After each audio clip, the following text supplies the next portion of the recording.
خب به نام خدا، الان شب 5 فروردین در حال ریختن نخاله پسته جهت جلوگیری از سرمازدگی. ما اومدیم برای هر جوب حدودا 50 متری، البته گلای پسته ها در این حد هستن. خوشبختانه امشب رطوبت بالاست، بعد باد هم حدودا 20 کیلومتر داره میاد.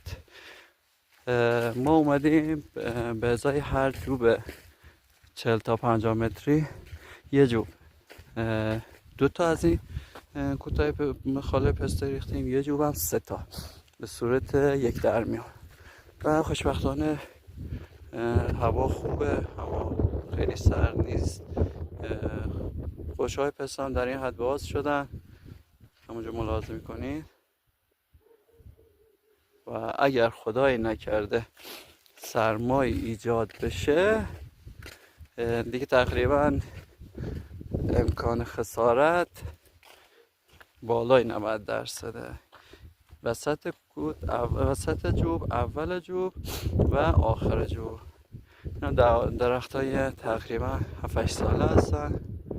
اینم چون پارسال اینجا مشاهده میکنید، اینجا خوشهای سال قبله و امسال هم الحمدلله پسته خوبی داره.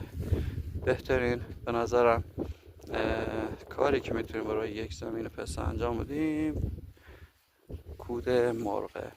این هم یکی از آبریزهای ما هستش که به ازای هر 3 تا جوب یا آبریز گذاشتیم به امید خدا. این هم که روی خیابون ریخته شده.